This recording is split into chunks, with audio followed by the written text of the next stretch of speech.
Il curatore del Padiglione Italia alla Biennale di Venezia, Vittorio Sgarbi, ha voluto conferirgli una dimensione del tutto originale, aprendo la manifestazione veneziana a tutte le regioni d'Italia e consentendo ad ogni regione di esporre gli artisti contemporanei più rilevanti o promettenti.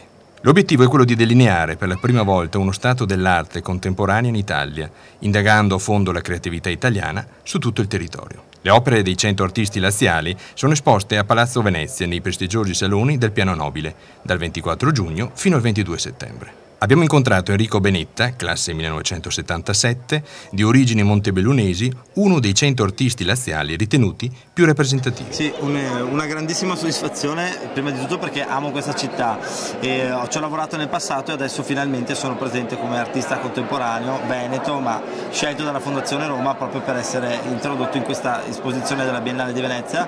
Quest'anno finalmente anche a Roma, la regione Lazio, e ci ospita Palazzo Venezia, insomma uno dei palazzi più importanti della città. Sono selezionati artisti, scultori, pittori, ceramisti, eccetera, molto importanti. Io sono veramente onorato di essere presente in questa manifestazione. Il significato delle tue opere? Allora, tutto parte dal valore che una persona dà alla parola.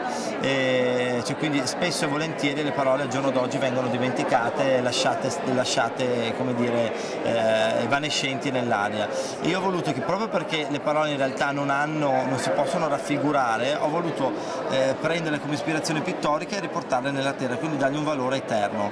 Negli ultimi quadri ho voluto aggiungere anche non avevo bisogno di estroflettermi dalla tela, quindi non mi bastava più proprio la bidimensionalità, ma sono voluto uscire alla tridimensionalità, realizzando le parole con il ferro Corten, il ferro che è un materiale pesante di per sé, in realtà reso leggero attraverso questa composizione scultorea, quindi diventa pittura e scultura insieme. Il ferro è ossidato, cioè il Corten si arrugginisce col tempo, quindi è proprio l'idea di una naturale conseguenza del tempo, cioè quindi una parola che ha valore nel tempo e prende anche proprio un colore dato dal tempo. Prossime mostre per il futuro?